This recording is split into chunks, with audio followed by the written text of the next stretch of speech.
Yes, it's bleak. So what? Joanna Macy. Hi, everyone, and welcome to Conversations, a Women's Congress for Future Generations project. I'm your host, Kayla. I know that seemed like a weird opener, but it's a quote that I come back to time and time again, especially right now. It's really easy to be discouraged right now, but I think there are millions of people out there in the world with incredible stories whose voices aren't immediately recognized and brought to the table. As many of you know, the Women's Congress is a project of SEHN, and the Women's Congress aims to bring women of all walks of life together for justice, environmental justice, economic justice, social justice, and so on. As women, we are tasked with intervening and using our fierce spirit to create a world where future generations of all species will thrive. As Ann Manning, the director of the Women's Congress, often says, the Congress is that place, the place where we can all gather to reimagine a future that includes everyone. This project, which is a kind of podcast, is designed with the intention to connect with our communities through story, in a time where I think story is incredibly important. I'm excited to share with you a conversation with Heather Gerhart, the creator of the collaborative digital storytelling hub. The hub, as it's called for short, is a resource designed to recognize our common humanity through story. Heather works with digital storytelling and narrative and digital storytelling facilitation in doing some really important cultural work in the fields of science, public health, the environment, and even tech. This mission of connecting people through story is exactly what we aim to do with this project, bring people together through our stories, the stories of our work, our personal evolutions, and the common threads, and of course differences, that wind up weaving us all together. In this episode, you'll hear about Heather's work, her parallel personal evolutions, what it means to her to be brave and hopeful. You'll also learn about digital storytelling and narrative and its applications, as well as how Heather forced her career in this direction and why she did it. As a note, we aren't here to define what it means to be successful or to quote-unquote make it in the world. We are here, however, to amplify voices, particularly women's voices, and bring us all together through our stories. We're here to bring each other hope and encouragement and to share incredible stories of women doing great work out in the world, because that's hope, celebration, and community that we all need. So, let's have a conversation. Okay, we are now recording. Hi, Heather. Hi, Kayla. So for those of you listening, I have known Heather for a couple of years now. We actually both started grad school at the same time. And I really wanted to talk to her today about her organization that she started within the last couple of years, and really just go from there. I'm really excited to share Heather with all of you and her great work, because I know that there will be a lot of you who are really interested in what she calls the hub, and all just the great projects that she's been working on that she can tell us about. So, Heather. Yes. Tell us a little bit about your organization. Well, first, thank you for giving me an opportunity to talk with you and get to reflect on what I've been doing. What am I up to? It's always fun. So it's, not so much an organization, although maybe one day it will be. I've established something called the Digital Story Hub, or the Collaborative Digital Storytelling Hub is the long name. And what that is it's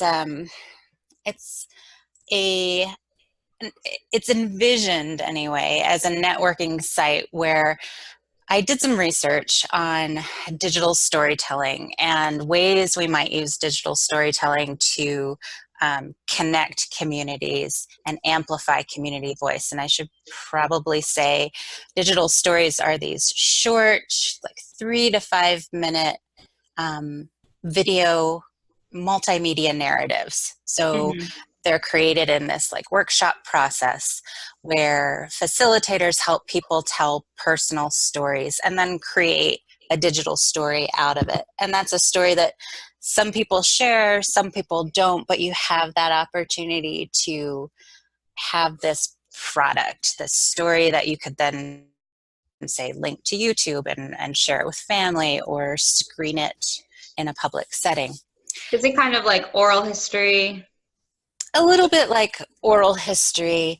I think the thing that differentiates it from oral history is the fact that it's this workshop process. And so a group of people work together with a facilitator to share a story, talk with each other about what that story might mean, ask questions of one another, and all of that is meant to help move the person's story forward into this digital story. And it's sometimes, I mean, we were talking earlier about therapeutic horticulture. This can be a really therapeutic process. Right. And so I kind of ended up coming out of this research with 2 ideas. And one is what we were talking about earlier, the Digital Story Hub. And the idea there was to connect digital storytelling facilitators and practitioners with all of these other people who are doing work in community. So cultural workers or nonprofit organizations or people in public health, where I was seeing opportunities for digital stories and that process being used to think more deeply about these other fields and involve community members in the process. So say there's a new community development project.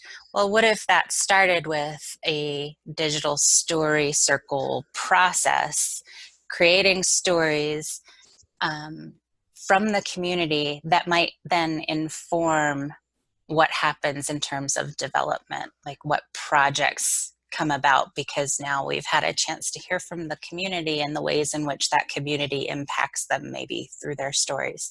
I mean, there are lots of different ways you can think about it, but my vision for the hub was, hey, let's get everybody talking to one another and maybe help people discover that this digital story thing could be a catalyst in very different sectors.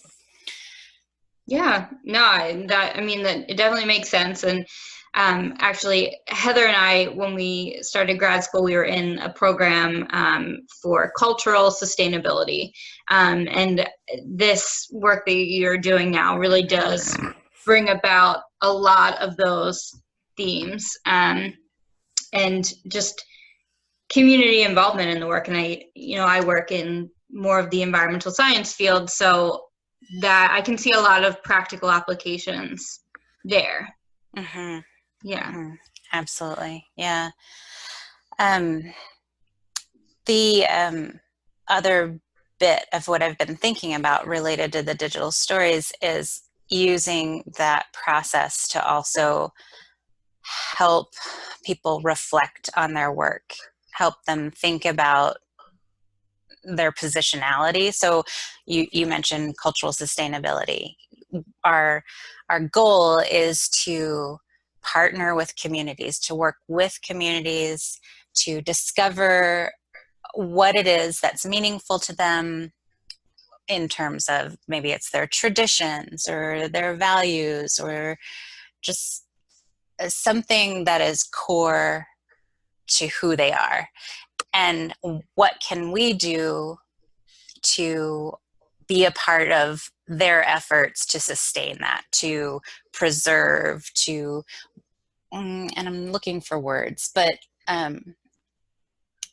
being a part of moving that forward for them, with them. Right.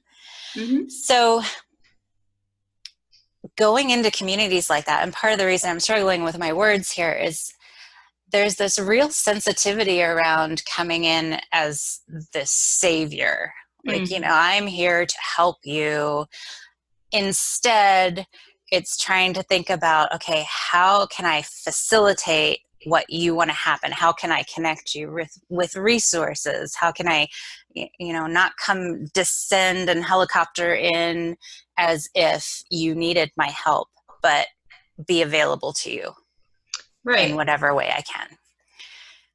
So when I was thinking about digital storytelling and struggling with my own, like, what right do I have to speak on behalf of a community or to tell them what's important to them or what they should do? Right. And so I started thinking, well, digital storytelling, this is an opportunity to have people speak in their own words. They are in charge of their story. The story is emerging from their own experiences. They're sharing it in the way they want to. They're in charge of representing themselves. And so for me, that became a way to like think about my position in this work and also maybe help other people who, like me, want to be a part of these good works in communities, but need to be thinking about the way we go about it. So there's also this self-reflection piece is kind of where I'm getting to, where I think there are real opportunities for those of us who are coming in as quote unquote experts to think deeply about what does that mean to be expert, and are we prioritizing our own way of being and our own knowledge as if people who are living these lives aren't the experts? Because they're certainly the experts in their own lives and experiences. And how do we recognize that and balance the way we think about the work that we do? So how has your work with the Hub and being a digital storyteller and a facilitator, how has that applied practically in the projects that you have been working on? Like, do you have an example of how that has worked out and how you've used that and things you've been doing? Yeah, so a lot of the work I did initially was with Story Center, and that's where I trained in digital storytelling, and that's also the group that helped connect me to the larger network of people who are doing digital storytelling across the US and internationally.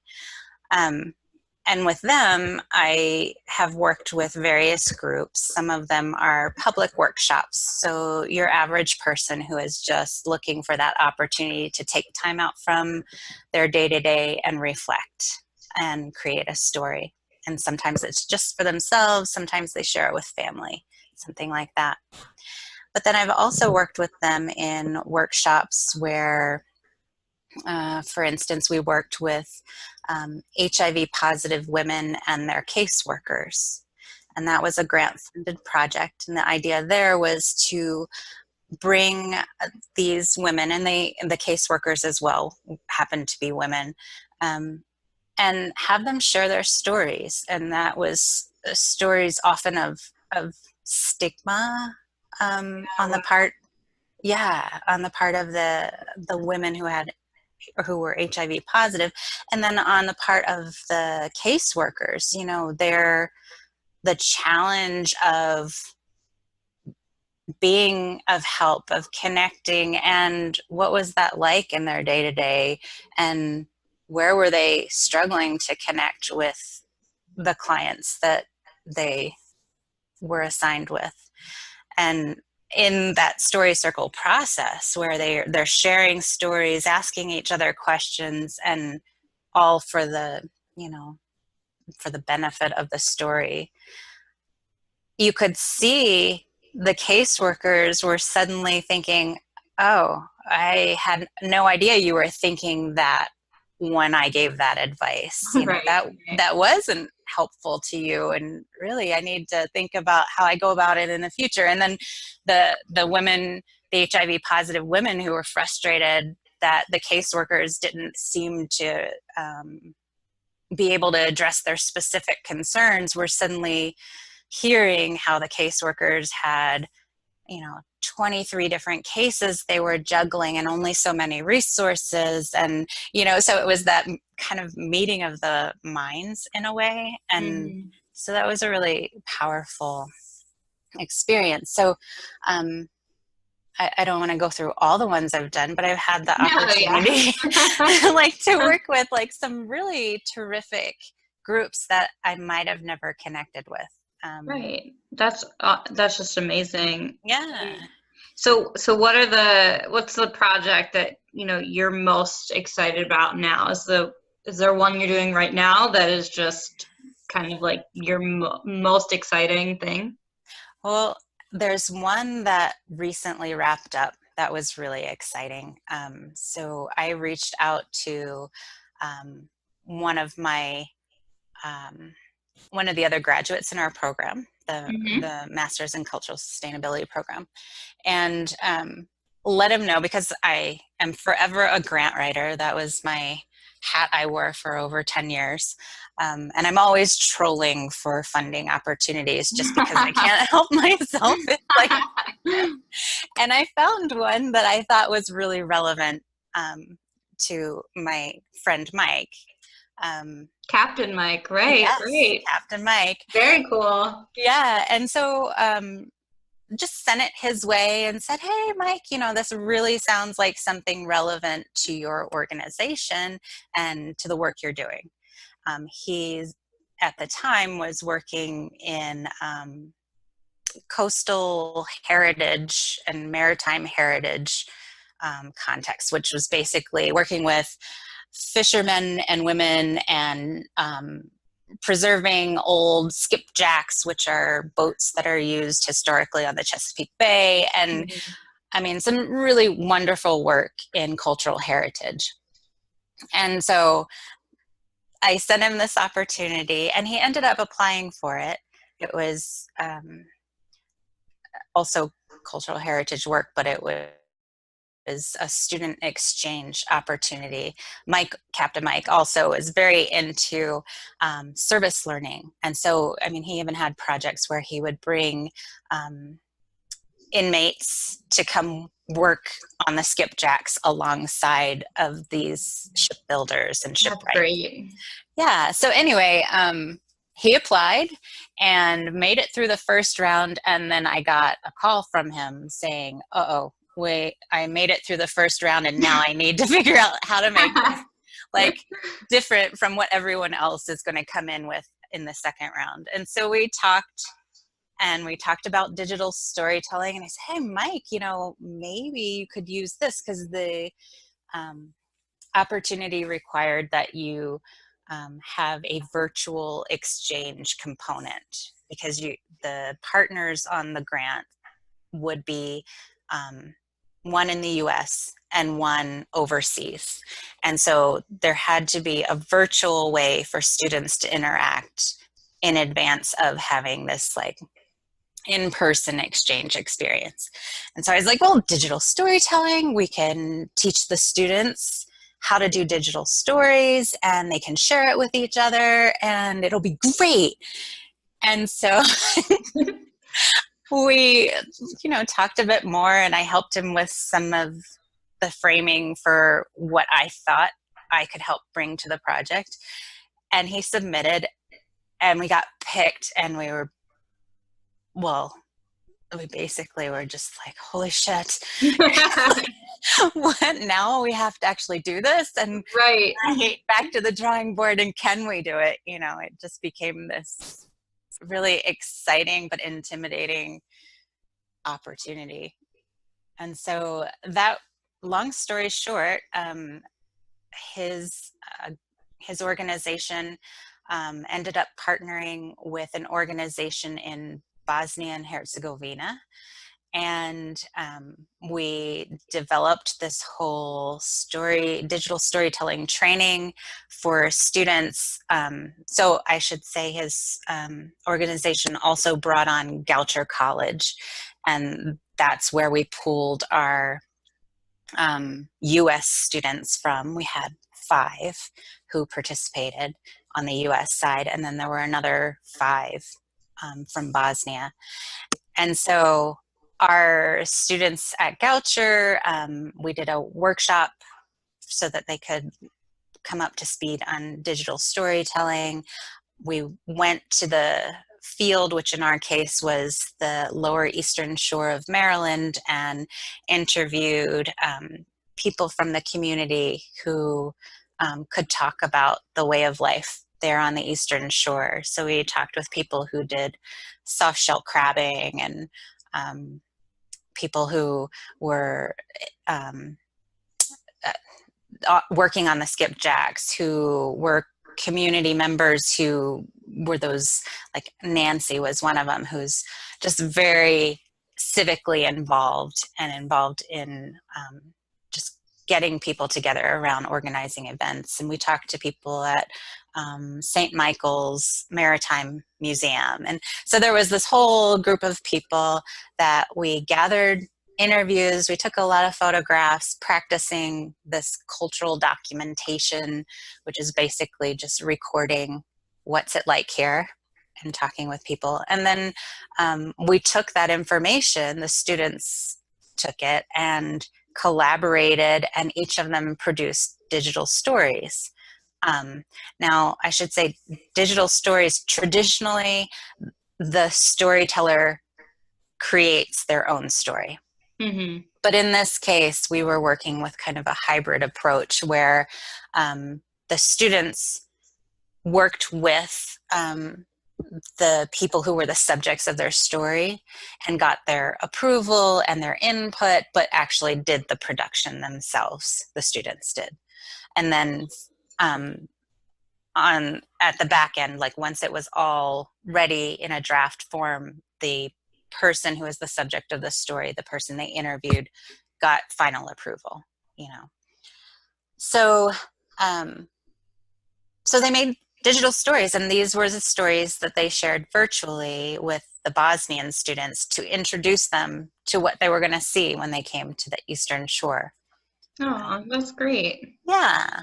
So they really, I feel like throughout the process, even though it wasn't the typical structure of digital storytelling, they still got a really good practical hands-on training in digital facilitation. Would you say that's accurate?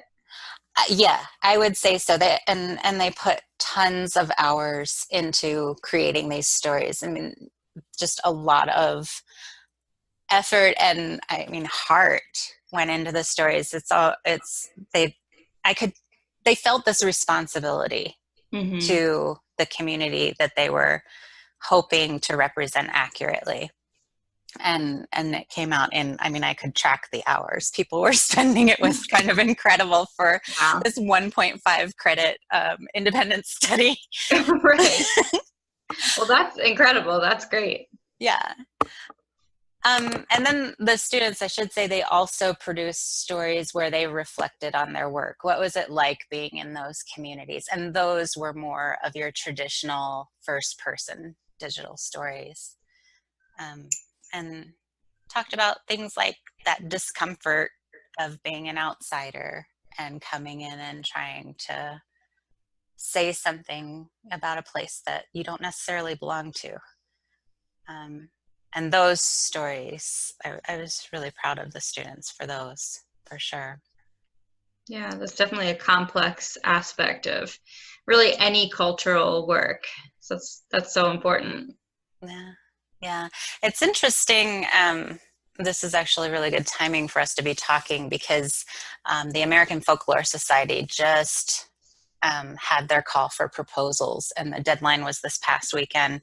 And our group talked a lot about submitting a proposal and inviting community members to participate on a panel with us and share some of the stories with, attendees at the conference.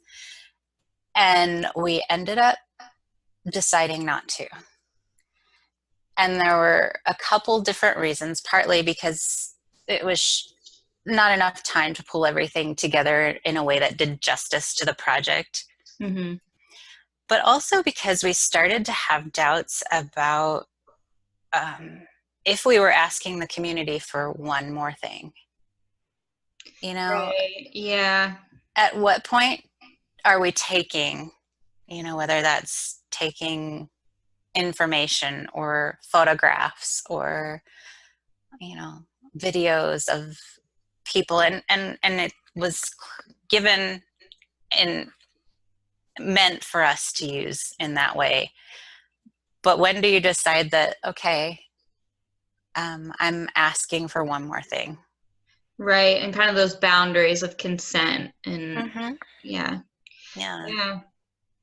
Yeah, I'm sure that was a really tough call, but I have to agree that makes a lot of sense, and I'm sure that the community would be really appreciative of kind of holding their stories close, Mm-hmm. and keeping them, that integrity of their stories very just intentionally close. Mm-hmm. Yeah. Yeah, exactly. So where do you kind of hope to see your work going? What's something that you would love to work on, or is there like I don't want to say an end goal, but kind of, do you have something in mind that you would just love to do? Mm. I find that as much as I really value digital story, I I value the process more than the product itself, I have to Mm, say. Um, I think it has a terrific value in the fact that, you can share these stories, you can share them with people. In our case, we shared them with people, across the world. But what was really magical about what I experienced and learned was that process, the chance for people to all sit together and listen to one another and hold a space for each other where you could share these ideas. You could take something that's in your head, this story that you've been carrying with you, and bring it out into the open with a group of people and look at it from all sides, because people would ask questions like, and talk about what about that story that they shared resonated, or, why, when you said this, that really was impactful to me. What do you mean by that? And just help the storyteller dig in and discover something about themselves. And at the same time, the people who are listening have that opportunity to get to know that person too. So it was just this dialogue that was happening in a way that was really, it's not something we do for each other every day. right. There's just not enough time in our day, even with people we really love and care about. We just don't have that capacity for attention in any given day. And to be in a place where that's all you're meant to do is to be attentive to another person, that for me is where I'd like to break that open and bring it to people. How could we use that in our work that we do, whatever that work might be, and what might that do in terms of deepening engagement between people and causing them to have, connection with one another. So I've been thinking a lot about listening, I have to say, and I'm not sure what that means and where it goes from here. So I don't know that this will answer your question at all. But I do know that I enjoy being in that listening space. And I am trying to figure out ways to share that with people. And Yeah. we'll see where that goes. Yeah, I mean, I can definitely appreciate the fact that you don't have an answer, because really you're never sure where this work, cultural work in general, is going to take you, or any work. But I as someone who does know you and has known your work for a while, you are always on this path of evolving and kind of getting closer and closer to what it is that really drives you forward and makes you tick in this work. And I mean, I think it's important that people know that there's not always a known end goal. There's just, you can tell that there's something out there that you are supposed to be getting closer to, and you just feel that connection and that drive to that work, even if what it is isn't totally clear to you. So I think that makes a lot of sense. I just really want to know, like, how did we get you in 2019? How did we get to this Heather and all of this great work that you're doing?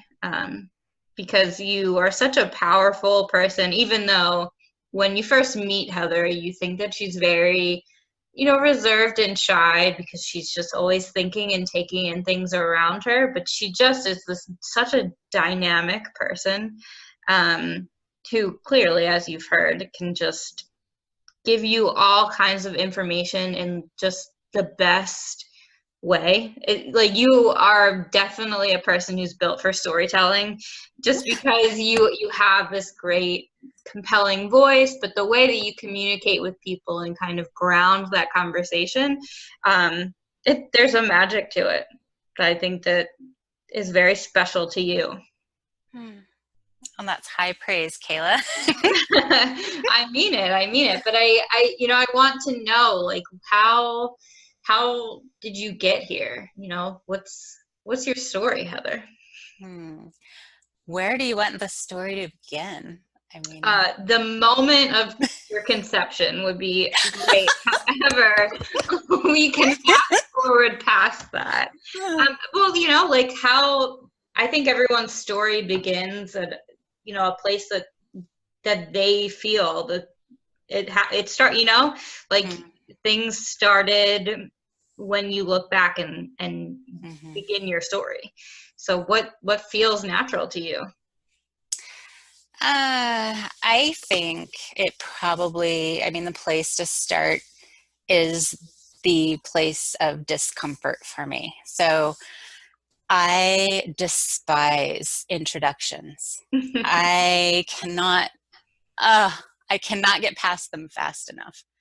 And mostly that's because no matter what the context, who I'm meeting, whether it's a new friend, it's personal, or it's a professional context, somehow everyone always asks, so do you have kids?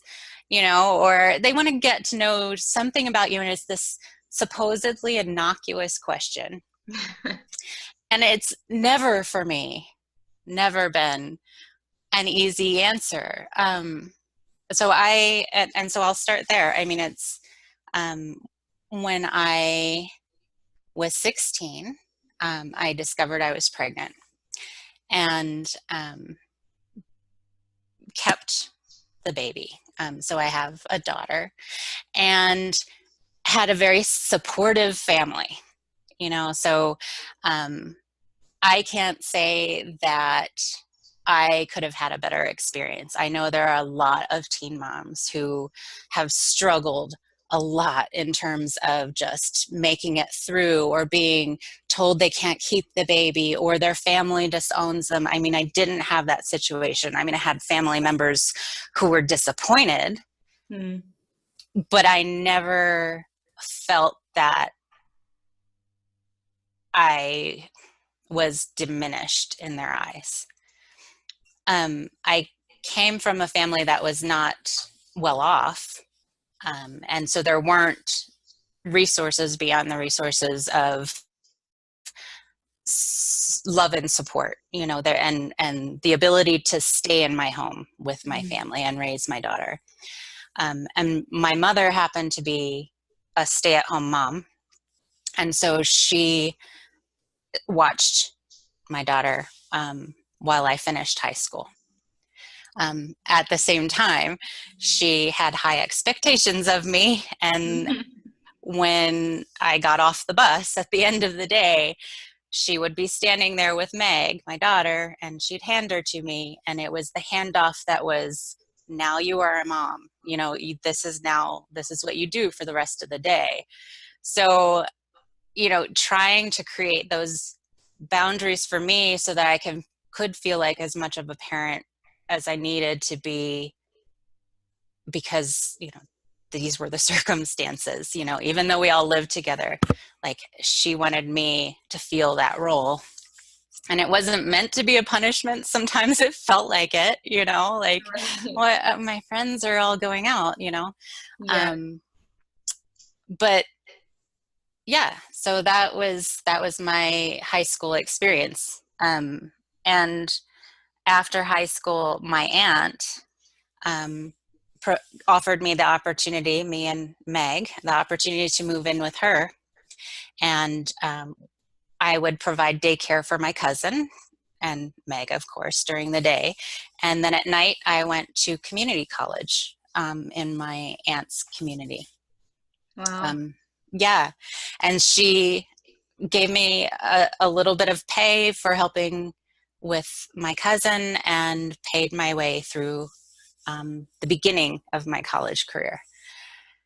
And so I have to say that it was never easy. And there was a lot of that, you know, I'd go to the mall pushing my baby carriage, and I've always looked a little younger than I am. And so there was always the like looks from fellow shoppers and stuff. And I, you know, my family wasn't rich, so I struggled for money for diapers and for everything else, you know.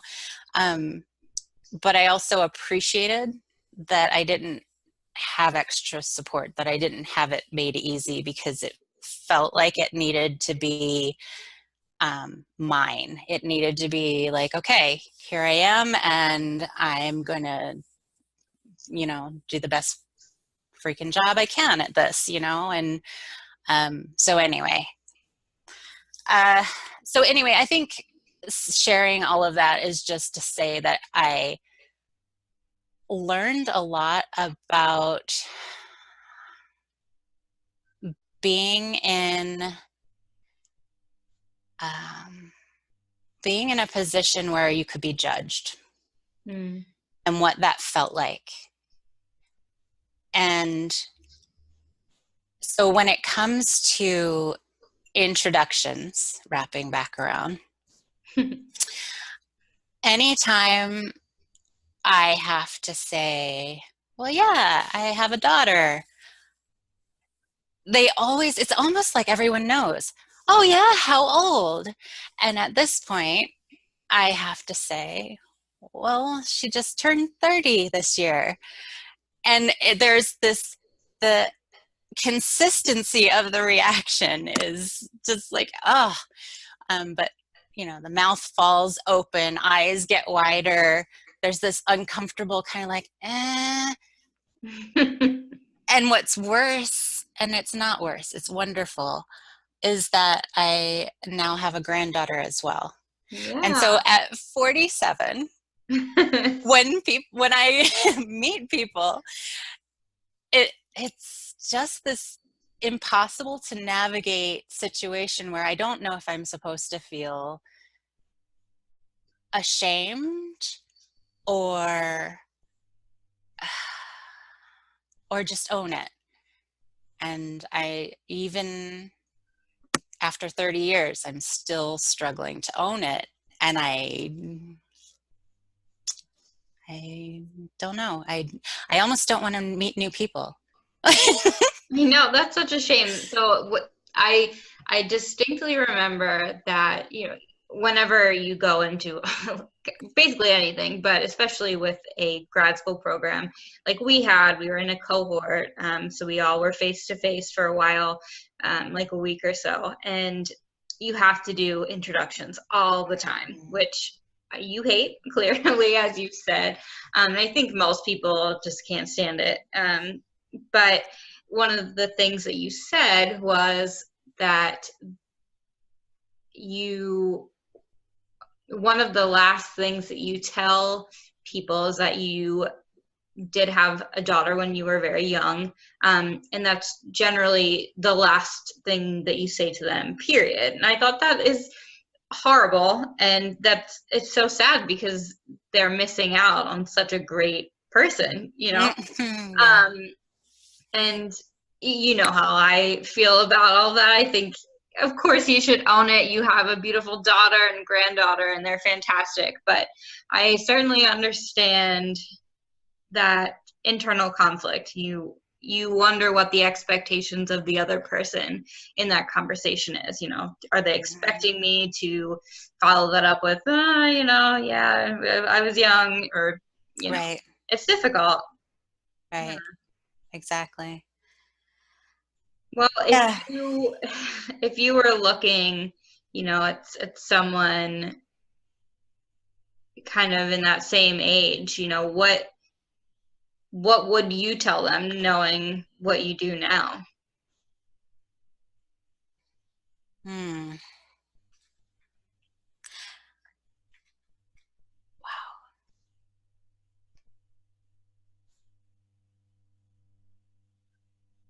That's wow. That's a terrific question. I, I guess I would borrow advice that people tell me because I can't seem to take it. But it seems like really good advice. Oh my gosh. But like one person that I really care about will always say, just don't say that you were a young mom. Like when they say, oh, you don't look young enough or old enough to have 30-year-old, and he'll say, well, say thank you. Right. And I can't. And I wonder if it's an identity thing. At the same time that I want to distance myself from anything that could cause people to judge me, I don't want to distance myself from my daughter and that Right. experience. So what would I say to someone else? Wow. We might have to come back to that, Kayla. We can come back to that. I think that's okay even if you don't know, because I think everyone's experience is very different, but we'll circle back because I think that you will come up with something. So I guess, you know, the most natural thing to ask is what really got you interested in the work that you're doing now? You know, what got you to even studying cultural sustainability? Where did that interest come from? I think it stems directly from what we were just talking about. That being in a position of knowing what it's like to be judged when people know nothing about you. Mm. I I feel a real affinity for others in that situation. And that can be other women, that can be people from racial or ethnic minority backgrounds, that can be just anyone who's finding themselves outside of the norm and being judged because of it. And so I think a lot about, all right, what can we do to change that? And so it bleeds over into things I've gotten involved with in terms of one project that I'm still involved in is looking at the biomedical research workforce. So the people who are doing the research to discover maybe pharmaceutical, drugs that could help overcome different diseases. So I was looking at underrepresentation. So when we have fewer people from a particular demographic than you would expect to have from the overall population. So Hispanic and Latino people are far less likely to be represented in the research workforce. Same with African Americans, Native Americans. And what that means is, on the surface, it means, well, yeah, we don't have as many doctors and scientists of color. But what it means in reality, beneath the surface, is that those perspectives are not represented. So the questions we're asking in our laboratories, the drugs that we're pursuing development on, they're not necessarily the same ones that people say from an African American community are interested in pursuing. Maybe that particular drug doesn't even affect their community in a way that's meaningful, but you know what? It's about time someone looked at heart disease among African American men. And why aren't they? Well, maybe because there aren't enough African American scientists looking at that question. So all of this is to say that I have a real passion for representation and for equity and for all of the voices being at the table. And so for me, cultural sustainability, and I started in anthropology and ended up shifting in my graduate program to cultural sustainability because it was a more applied way of thinking about cultural work. But for me, cultural sustainability is about bringing people to the table and amplifying voices that are sometimes pushed out of the conversation. Yeah. And yeah, that's basically. I think that that's probably the best reason that you could have. I think that that's wonderful. I do have a couple of questions that are a little bit more, I don't want to say off the cuff because I did think about them and they make sense. But talking about, personal evolutions and how you're getting from one space to another. I wanted to know, you said, at least I think that your first job dealt with childcare of Meg and your cousin, but I don't know that that's true. So what was your very first job ever? Does it have to be a job where, like an official job where you got a paycheck and you cashed it? No, it can be whatever you want. Oh, it was probably, it was babysitting. Yeah. So, and I got a pretty good reputation. Yeah, the parents in the neighborhood would fight over who got on my weekend schedule, and yeah. You had the market cornered. I did. All right. And then I got pregnant, and everybody got a little upset with me that you had your own baby to take care of. Yeah, exactly. Oh my gosh. So what would you consider to be the worst job that you've ever had? Oh.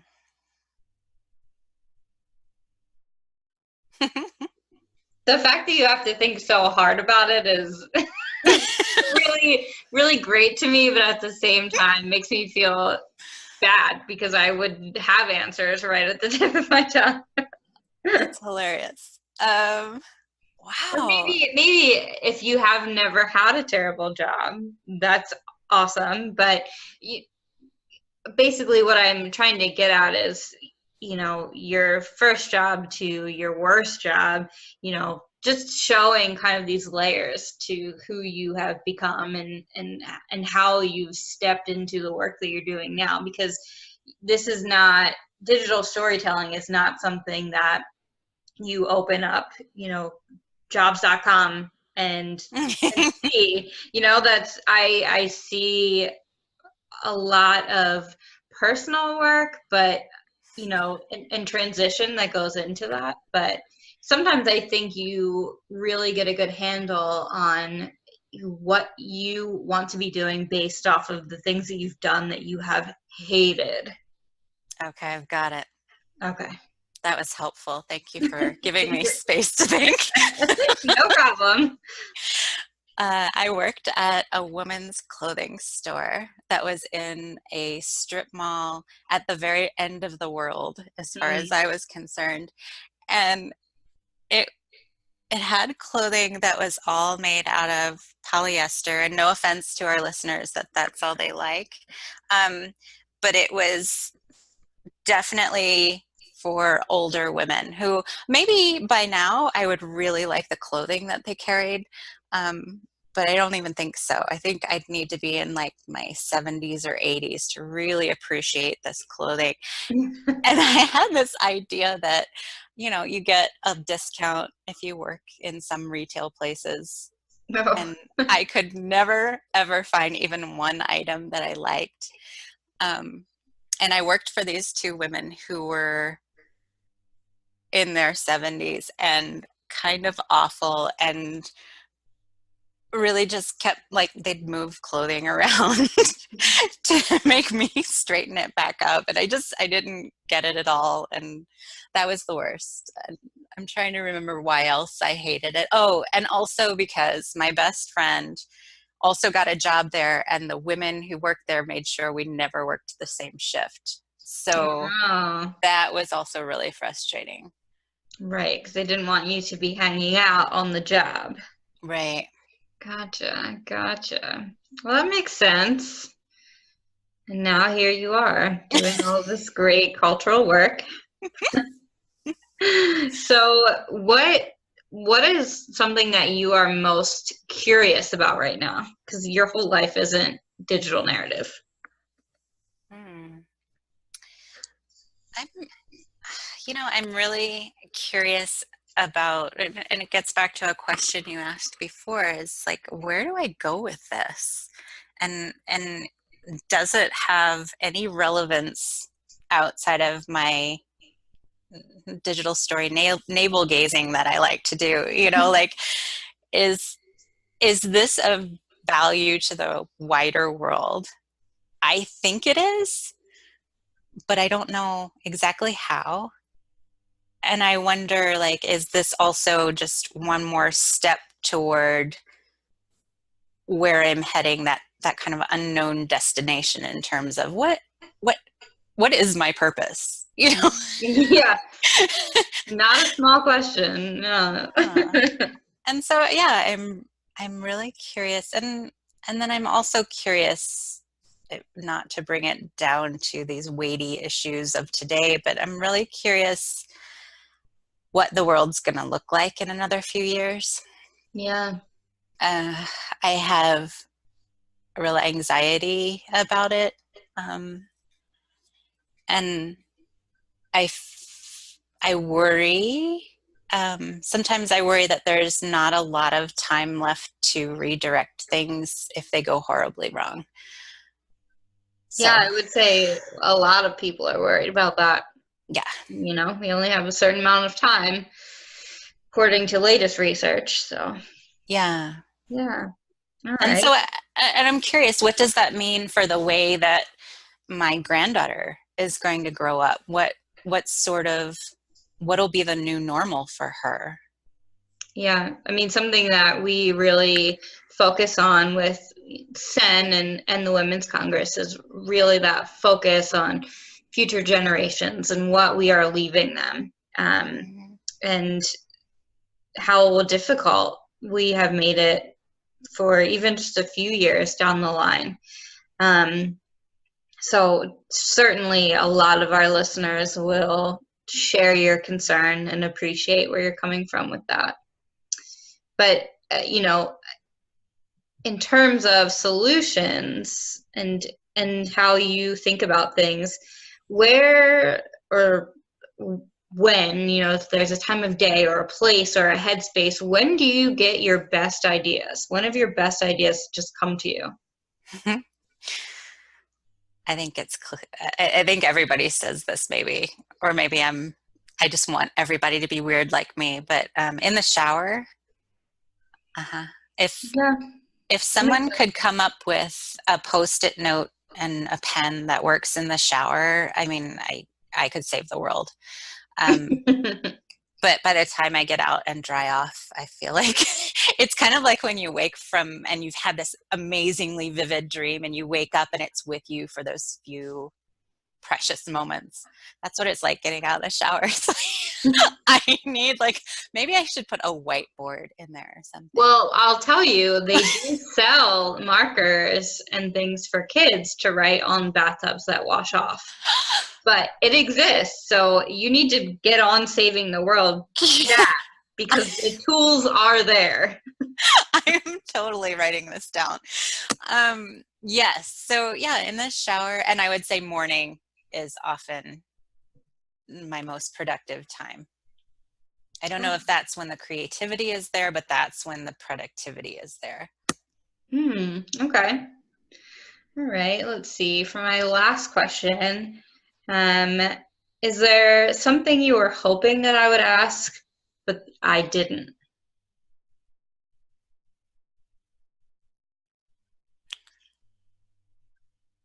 Maybe. There's something I'd like to share that's probably silly. How about that? No, go ahead, share. So when you and I were just kind of talking earlier, we talked about that the inertia. If you're in a job or if you're on a path that you recognize is just you just can't stand it anymore. You talk about the job you hate, and we were thinking, it takes a real act of bravery to step away when you feel comfort where you are. And not even comfort, but I know, felt like we were talking about earlier was comfort, but a little bit of complacency, but more it's like fear-based. What if it doesn't work out, or I have all of these obligations or responsibilities? Right. So I'm in a job that while I might hate it, I've got a paycheck, I've got some security, I've got responsibilities, like you said. And something that's kind of liberating for me to think about is deciding how much you need versus how much you want. And what I mean by that is, for me, stepping away from a job that I had been in for more than 10 years, the way I did that was to put away money in an account every paycheck. And it was a little bit of money, and it was over many, many years.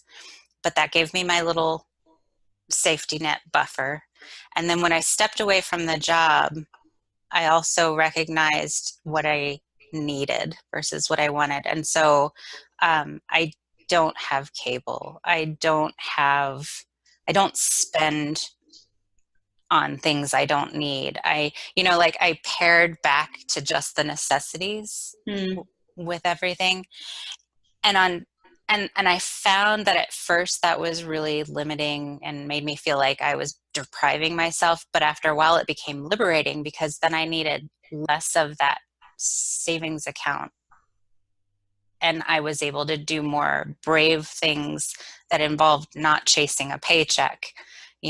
I could explore this idea like digital storytelling and where can I go with that, because I didn't have to for instance, I have no car payment because I'm driving around in a 2000 and some odd piece of junk car.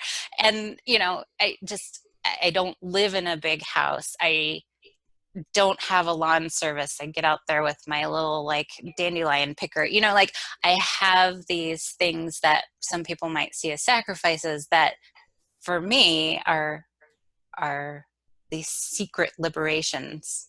And I guess my whole point of all of that is I wish there was a way to help people see that the less you get caught up in having to have, the more space you have for doing what you want. It's liberating. And I don't know how else to describe it. And these are all really silly examples, but they add up. you know? Yeah. As someone who just bought a house, I completely understand how the small expenses can really, if you pare that down, can make a big difference. So, Yeah. Yeah. And it's not coming from a place of like frugality. It's coming from this place of recognizing, you know, when is enough enough? And how can enough be this, I keep saying liberation, but that's where I'm at. So I want everybody to stop buying, I think. yeah, I think that's very wise. And not buying houses. There's value in houses for sure, but just Yes. stuff.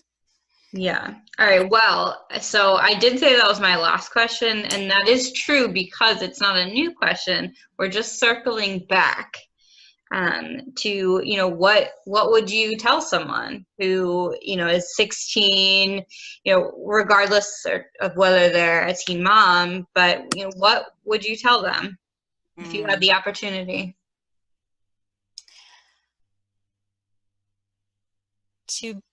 I would tell them to be brave, trust that it's all going to come together, but be proactive. Trust doesn't mean this passive, like, oh, what's meant to be is meant to be. It's helping align your stars. It's going after things that are meaningful to you. And the trust comes from the idea that it doesn't have to be a clear path. But as long as you're moving toward that goal in some fashion, anything that sets you off the path is probably not going to be the best thing for you. But trust that if you are feeling excited about that next thing, there's something to that there's value in that. But it takes effort. Well, those are, I think, very wise words for all of us. And I can tell you that, I'm 26 and I feel much older than I am. People tell me that I'm young all the time, so I guess I'm just going to have to roll with that. But being a so-called younger person, I can definitely appreciate all of the work that you have put in to become Heather in 2019, but also the great work that you're doing. And I understand that any conversation, especially one like this where we talk about, someone's story and how they've come to be who they are, it can be uncomfortable. And I know that you don't like it. And I find it very difficult as well. But I do think that it is one of the most important and impactful ways of connecting humans everywhere. And especially in times like these that have felt very difficult, very overwhelming, and for a lot of people, hopeless, that people who come from the same backgrounds as they do, sometimes that's all you need, is to know that there are other people out there who have made it, and however you see yourself as making it.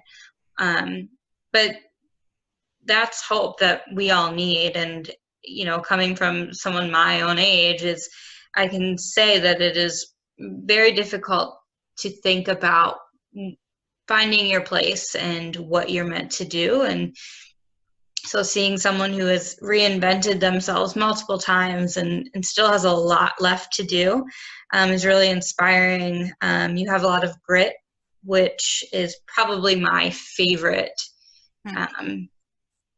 trait in a person, when someone has a lot of character and grit. So I thank you for talking with me today. And I've now been talking to Heather. We talked a little bit before we started recording, for over an hour and a half. So I do appreciate all of the time that you have given us today.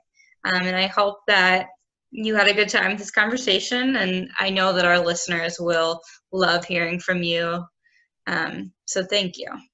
Yeah, thank you, Kayla. I've really appreciated a chance to think out loud about all these things that swirl in my head so often. So thank you. You're welcome. All right. Well, we are going to say goodbye for now, listeners.